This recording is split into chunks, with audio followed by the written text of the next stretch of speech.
chasing the stars, we'll stride into the dawn. Never back down till the battle is won.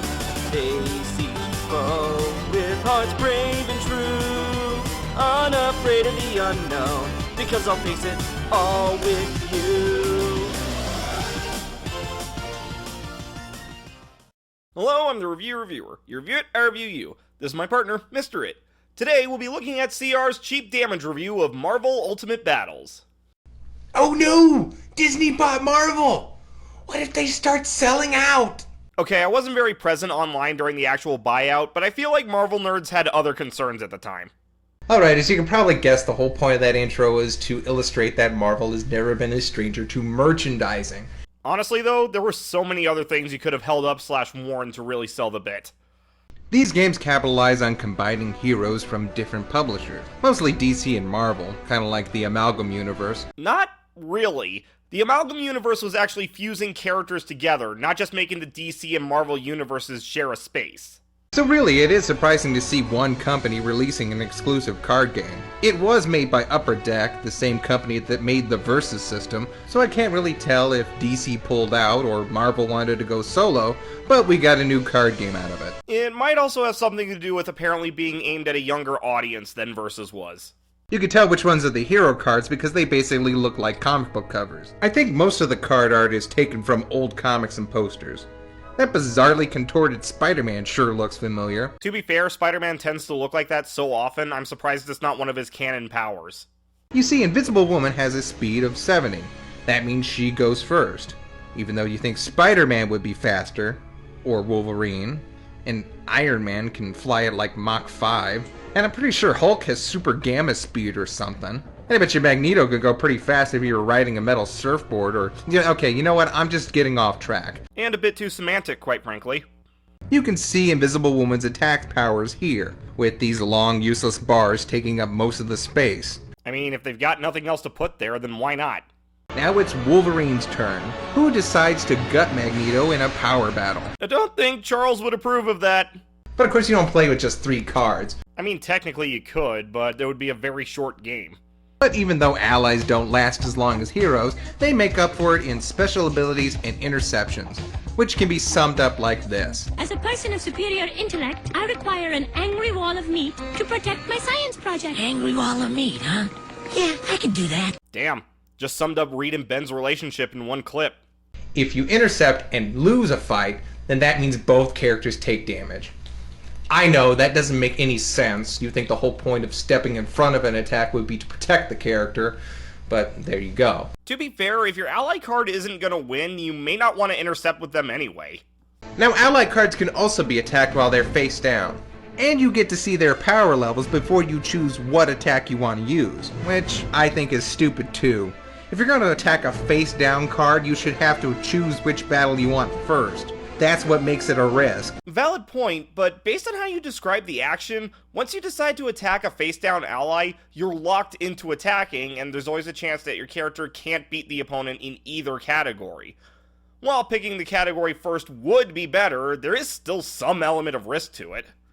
Speaking of risky, I like to comment how funny it is to see a few supervillains sprinkled in the game when the rules keep calling them heroes and allies over and over. Listen guys, I don't think we can trust Dr. Doom. Well, why do you say that? Well, first of all, his name is Dr. Doom. And second, he's choking me on his card. You have a good point. Hulk, what do you think? Hulk like Dr. Doom. Doom give Hulk stick of gum. Hulk and Doom best friends forever.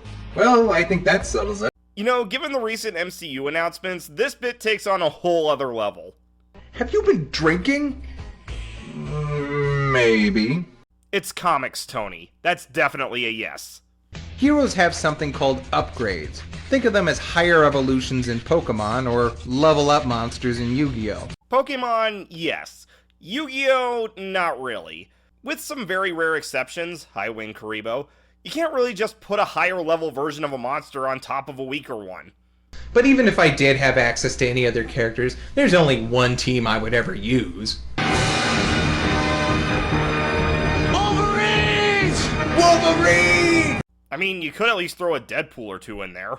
This review is a fun enough look at a pretty okay card game. I'm the review reviewer. You review it, I review you.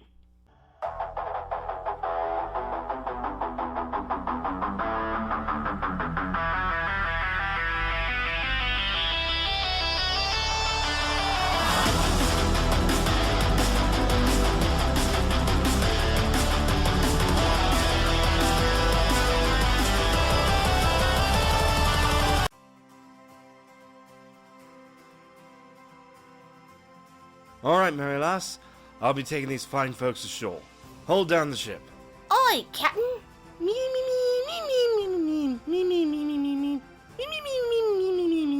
Are you sure?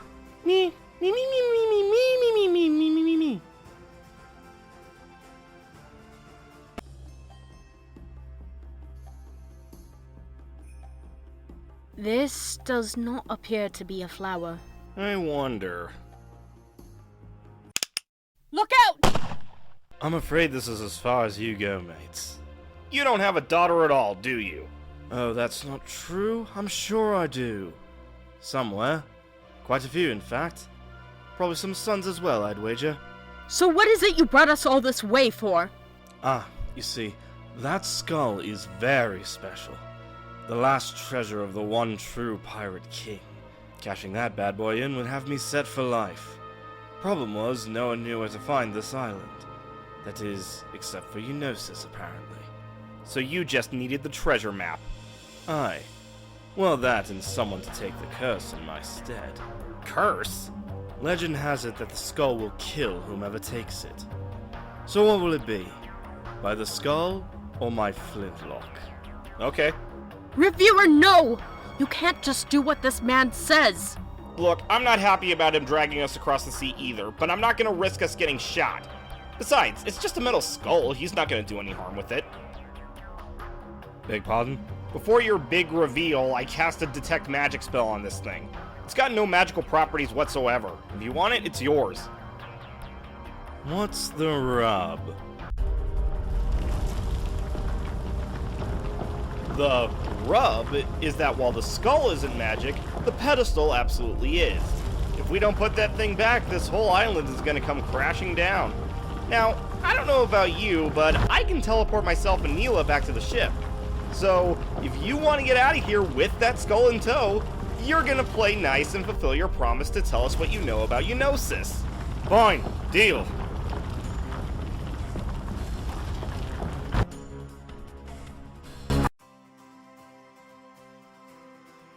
This scurvy dog tried to stage a mutiny, Captain. I realize this might complicate our deal. No, it's fine. Honestly, I respect the hustle. Now then, since I got what I want, it's only fair that I tell you what I know. Several years ago, Eunosis showed up at a tavern I frequent. She seemed fascinated by the story of this little beauty. What would a cartographer want with a skull that kills people? Captain, I told you the direct quote was, "The skull leads whoever holds it to the gates of death." Aye, kills people. What I think Merri is getting at is that it's not a metaphor. Would explain a few things. Well, thanks for the tip. Now stay out of trouble. I cannot make any promises.